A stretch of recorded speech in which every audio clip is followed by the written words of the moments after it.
सामान्य लोगों को भी भगवान मिले हैं निर्मलता के कारण, मन की पवित्रता के कारण। ये हमारे राधे श्याम शिवपुरी से आए हैं, मध्य प्रदेश में है शिवपुरी, और उत्तर प्रदेश में है झांसी, है ना।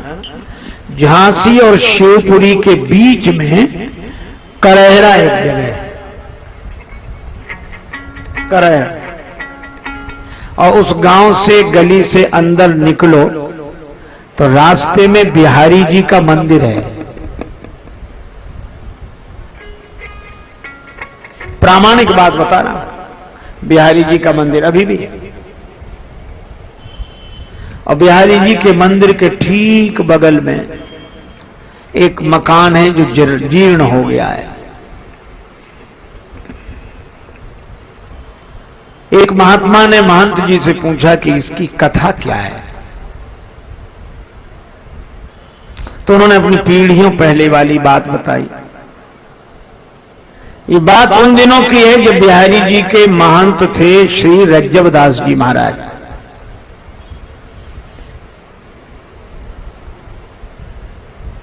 और जो ये मकान टूटा फूटा पड़ा है, यहां एक दुकान होती थी, यहां रहती थी एक गहोई वैश्य की, गहोई वैश्य जाति की महिला, अकेली थी, परिवार में कोई नहीं बचा था। लेकिन वो पुरानी आदत, पकौड़ियां बनावे, तले बीचे। लोग कहते थे क्या करना, पर मकान भी, रुपया भी और रोज व्यापार भी। एक दिन उसने रात्रि को सपना देखा, सपने में देखा कि मैं मर चुकी हूं, मेरी सारी संपत्ति लोग लूट लूट के ले जा रहे हैं। उसको लगा सवेरे जागने पर कि कहीं ऐसा ही ना हो, क्योंकि मेरा कोई है ही नहीं, अब मेरे बाद भी कोई नहीं, तो लोग लूटें ये तो ठीक नहीं। तो उसने गहोई वैश्य के लोगों से सलाह करके अपनी पूरी की पूरी संपत्ति श्री बिहारी जी के नाम कर दी और दुकानदारी छोड़ दी, भगवान के मंदिर में रहने लगी। श्री कृष्ण गोविंद हरे मुरारे। जो हाथ बेसन में सने रहते थे वो ताली बजाते, जो आंखें ग्राहकों की प्रतीक्षा करती वे आंखें भगवान श्री कृष्ण को देखती, बिहारी जी को देखती। जिंदगी बदल गई। महंत जी मितव्य ही थे, वो ऐसे ही बहुत हाथ बंद करके रखे। एक दिन देखा तो दूध पी रही थी वो, शाम को महंत जी ने दूध दिया गिलास में, तो वो दूध पी रही थी, कुटकुटाए। महंत जी बोले तो कुटकुटाती क्या है ये दूध में? बोले महाराज आप इसमें मेवा ज्यादा डाल देते हो। महंत ने सोचा हम और मेवा डाल, हम चीनी डाल देते यही बहुत है, मेवा। माथा ठनका। दूसरे दिन देखा वो दोपहर को दाल परोसी गई तो दाल में घी तैरता दिखाई दे। महात्मा बोले ये कहां से आया? महाराज आप ही तो लाते हो दाल में घी। उनको लगा थाली में घी होना पहले से होना, हम तो डालते ही नहीं। अब महाराज घी बढ़ता जाए दाल में, रोज मेवा बढ़ते चले जाए। एक दिन पुजारी महंत जी जब आरती करे तो उन्होंने देखा कि भगवान बिहारी जी के जो बागा उन्होंने पहना उसकी बाह पर आगे घी लगा है। सोचा आरती वगैरह से लग गया होगा, धोकर दूसरा वस्त्र बदल दिया। लेकिन दूसरे दिन देखा भगवान के दोनों कर कमल घी में सने। अरे इनके हाथ में घी कैसे लगा? अब समझ गए। उस देवी को सब भक्तिन बोलते थे, मंदिर में रह रही थी। महात्मा ने कहा ये भक्तिन को यही देते हैं घी भर भर के। तो उन्होंने भगवान से प्रार्थना की महंत जी ने कि द्वापर के छलिया अबलों तेरी, यह छैल पने की छछोरी न छुटी।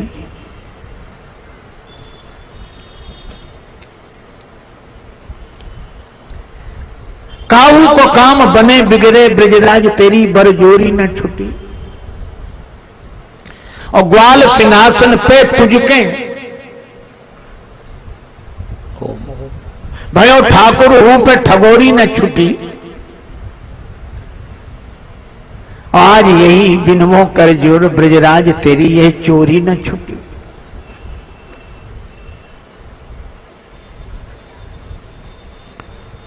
तुम्हारी ये चोरी की आदत गई नहीं। अरे मैं इसलिए थोड़ा ही करता हूं कि किसी को न दूं, लेकिन चीज रहेगी तो मौके पर काम आएगी, महात्मा आएंगे, जमात आएगी, खिलाएंगे पिलाएंगे। अब रोज खर्च कर लो तो इसलिए मैं करता, इसलिए आप ऐसा न करो।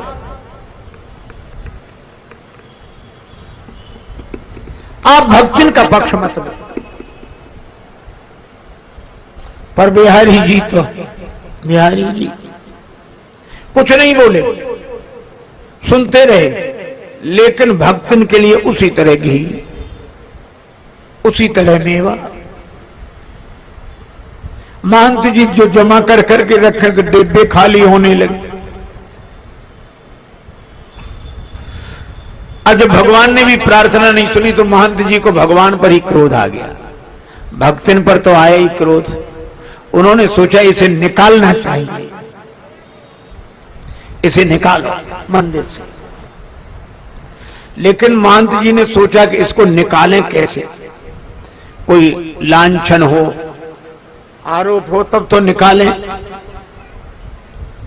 तो महंत जी ने एक दिन निश्चय किया, बस बैठ गए दरवाजे पे माला लेके, और उस रास्ते से जितनी महिलाएं पुरुष निकले, तुम्हें पता है क्या भक्तिन? हाँ क्या हुआ? अरे भक्तिन ने, नहीं महाराज बता, भक्तिन ने एक आदमी रख लिया है। आदमी रख लिया? ऐसी बातें तो बड़ी जल्दी फैलती। आदमी रख लिया इसने? पूरे में हल्ला। पहले रहती थी, अब मंदिर में रह रही है, माल खाती है, कहां कुछ काम तो है नहीं, बुद्धि बिगड़ गई होगी, रख लिया होगा, आदमी रख लिया।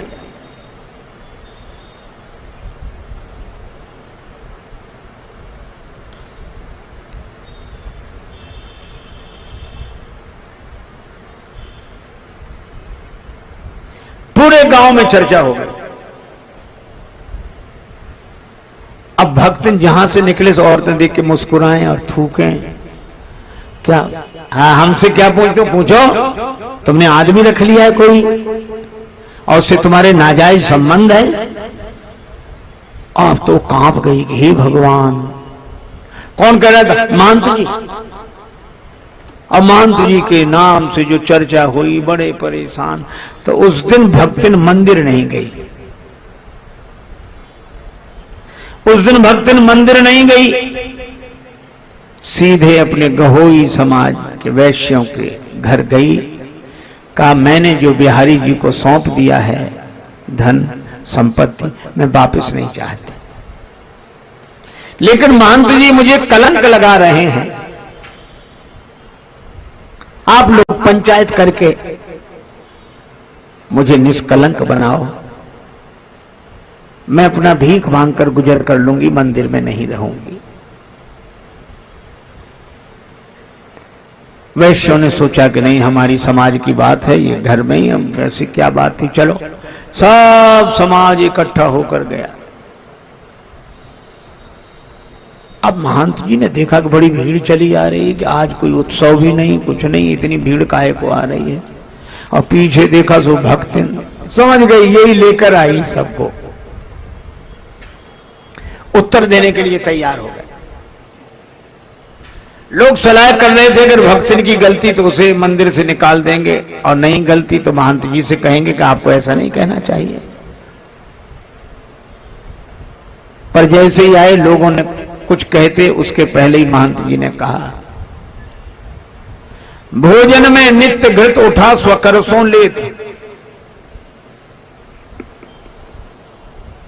भगवान भोजन के समय अपने हाथ से घी उठा लेते हैं। भोजन में नित्य घृत उठा स्वकर सो लेत और भर भर देत, या भगतिन की थारी जू। लोग समझे नहीं। मंदिर में मेवा के पात्र सब रीते पड़े, कैसे रहेगी बात बीते पे हमारी जू।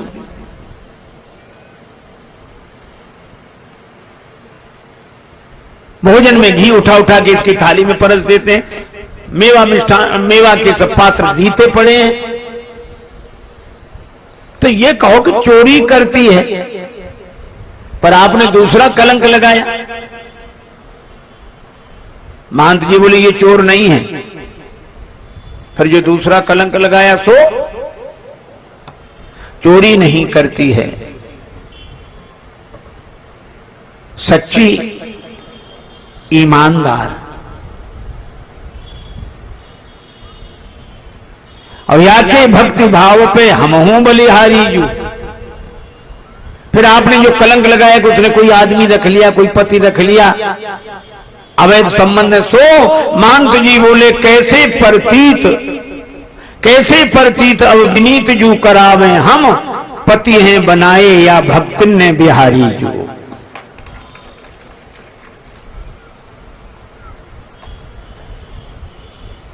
इसने बिहारी जी को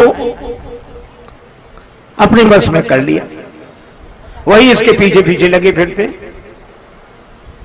तो हम क्या गलत कह रहे हैं? बिहारी जी हमारी सुनते नहीं, उन्हीं से पूछो।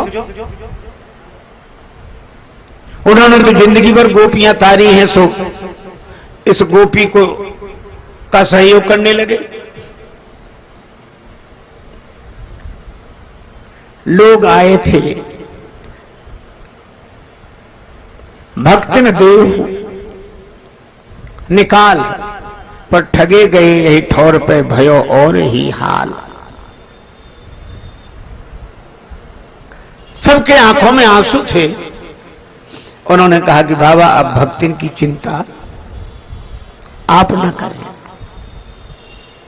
हमारे इतने परिवार हैं, ये जिस परिवार में पहुंच जाएगी वहां के लोग इसे भोजन करा के अपने को धन्य मानेंगे। जिसका भगवान से नाता हो, ये झूठा कलंक ही सही। नारो सजनी अनमनी भरऊ न नीर ससंक, और बड़े भाग नंदलाल संग झूठो ही लगत कलंक। ठीक है महाराज प्रणाम। भक्तिन बोली अब मैं नहीं जाऊंगी, यहीं हूं। दोपहर को भोजन के लिए महंत जी आए लेकर, मना कर दिया, मेरा स्वास्थ्य ठीक नहीं भोजन। हाँ काहे को करेगी हमारा भोजन, कल से तो तेरा सेठों के यहां, बड़ों बड़े सेठों के यहां निमंत्रण है। शाम को दूध लेकर आए, नहीं पिया।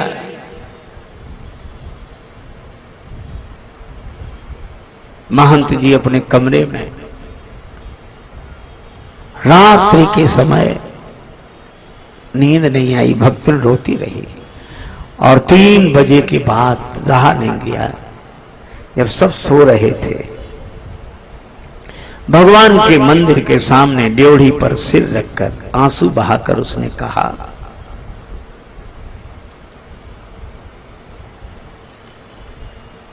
नाथ को नाम कियो बदनाम, मुझे बदनामी देते, संसार के किसी आदमी का नाम लगाते।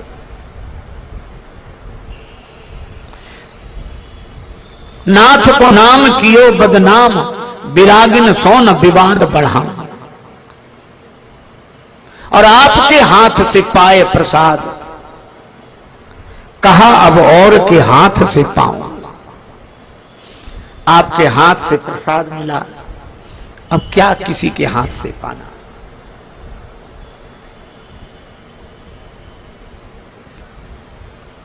ऐसा कहकर भक्तिन ने जैसे ही अपना सिर रखा, अचानक बड़ा तीव्र प्रकाश हुआ।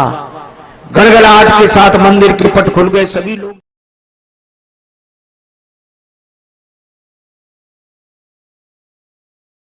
आगे क्या हुआ क्या हुआ। महंत जी भी रोते रोते, सब लोग, सबने देखा भक्त इनके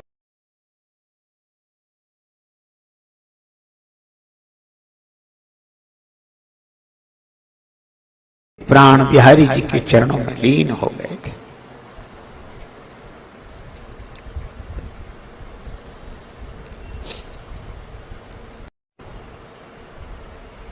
सबने देखा भक्त इनके प्राण बिहारी जी के चरणों में लीन हो गए थे।